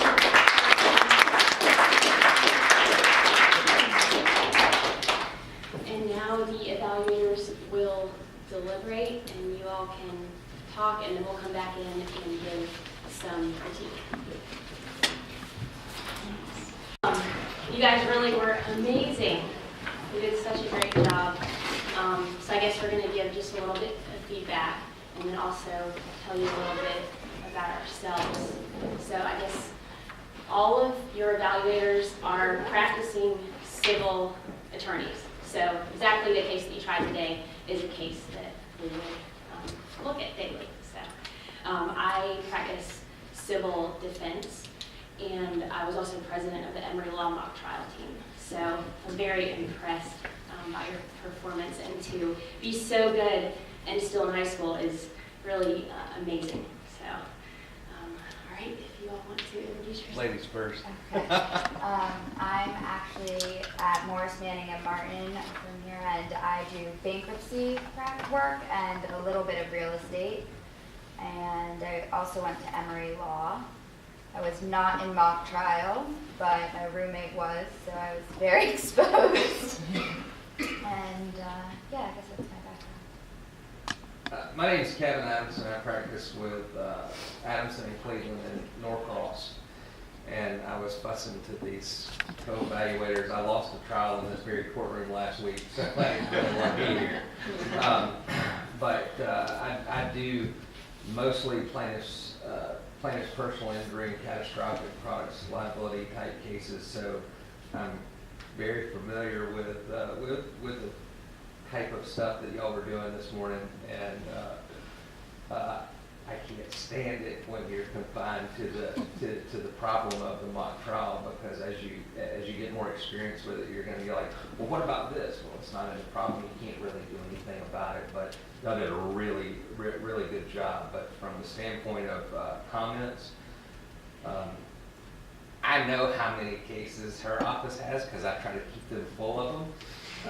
And I know how many cases my office has, and we generally do not use notes. I also know that for the most part, this is your one case. You're never going to know more about any case that you ever deal with than this one case that you're using as homework to practice to do this competition.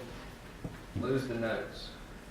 You start using notes, you get confused about what the witness says, and you go to your notes and you're not paying attention to the witness, and you have the biggest issue is drop the notes. Because when your witnesses dropped the notes and they were up here, they were fabulous. Yeah, I agree. I know it's your first time, and I've taken trial classes where our final exam was the same thing, a mock trial, and I think maybe a few times I used notes as well, so I get it totally. I understand why you guys did, but yeah, for future practice, it's just so much better. You have so much more of a connection with the jury when you're not looking down at the paper or actually listening to what your witness is saying and following up instead of being as concerned as, okay, what's my next question on the paper? So the more you practice, it'll come naturally. I get using the notes for now, but yeah, I think eventually you should try to move off of them. But I think you guys were amazing, and I was very impressed with your knowledge of the rules of evidence, because those aren't always necessarily easy, so I was very impressed by that. I would say in the next round, make a couple of objections so that the judges know that you know what the rules are and how it's applied, but don't object so much. That interrupts the flow of what information you're trying to get to the jury. So do it a couple of times just so everybody knows that you know how to object and how to argue an objection, but it takes away from what the jury's actually getting to hear. It's breaking it up too much. Yeah, it was a little aggressive with all the objections. You know, maybe you don't want to do it within the first 30 seconds. Someone's on the stand, or a minute or so. Yeah, like pick the good ones that you know you're comfortable with, and go after those, because it was too much interrupting the flow. But it was pretty cool that you guys went for them, and that you guys really knew what the evidence rules were. And if the judge doesn't rule the way that you think they should or the way you want them to, just recover. You know, don't worry about it. Don't get down. Don't think, oh, I lost the case. You know, just I liked how a lot of you are saying, thank you, Your Honor, even when it wasn't the way you wanted it to go. I'm sure your coaches told you to do that. But then get your head back in the game. Okay, I'll get the next one and move forward. So don't let it get you. And don't ever, whether you're making the objection or you're being objected to, don't ever have the look on your face like that it's just the end of the world. To some extent, you're being an actor in a courtroom, even when you're doing it for real. So you don't want a jury to ever think that what just happened is not exactly what you thought was going to happen. This is your courtroom. Use it as such. And we had another evaluator. She's more popular than us, and she knew some people, so she removed herself from scoring, but I'm sure she has comments and would like to introduce herself. Hi, I'm Cheryl Barnes, and I actually, you know, judges do what they call recusing themselves from cases when they feel they have too close connection to the parties involved. So in this case, that was what I did, because I actually worked with one of the coaches, and one of the parents is a judge in my court, so that was just a little too much connection. But I did want to stay and listen so that I could give you some comments, even though I wasn't scoring. And my background is that I'm a prosecutor. Well, I was a prosecutor in the city of Atlanta Municipal Court, but I also have an extensive civil background, because I started out as an insurance defense attorney and had a private practice for over 15 years. And I also went to Emory Law School and was on the moot court board. So, you know, we had to do a lot of this, but I thought that you guys did an excellent job as high school students. You were well versed with the problem and really knew it. I love the witnesses. All of the witnesses were great actors, and they didn't give you what you wanted, which is what happens on the stand. You don't get out of the witnesses what you want, so you have to find a way to still get the answers that you want. You still got to find a way to tell the narrative, the story that you're trying to get to the jury through your witnesses, even when they aren't being cooperative. And most of the time they aren't. Even your own witnesses aren't always cooperative. They say something you've never heard before, you never expected. So you have to be open to that and be able to recover and still make it work for you. And so I thought you guys were doing a great job with that. And the comments about the notes, you know, you do have to make sure that you engage the jury, because ultimately what you're doing is telling a story. And you want them to be into your story. That's why the objections, all of the objections kind of, you lose the flow of the story. And granted, on the other side, you want them to lose the flow of the story. You're not trying to help them. But, you know, when you do it too much, then after a while, they don't like you.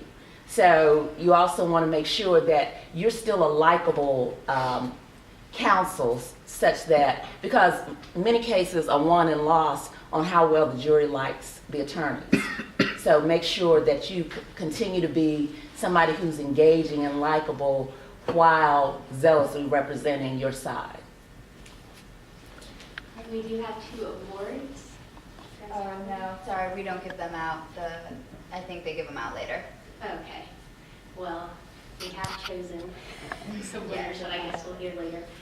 All right, is that all? You guys have Last thing, I wanted to compliment the witnesses as well, because I thought they were awesome at playing their certain roles and all of that. So good job, witnesses. And just a tip for the notes thing for next round, if you really feel like you can't, maybe something to do would be to, you know, put them on the end of the table or put them on the podium and maybe, you know, refer back to them here and there, as opposed to just having it in your hand. So maybe if, you know, that would give you the comfort that you needed without relying on them so much. All right, let's clap for you guys.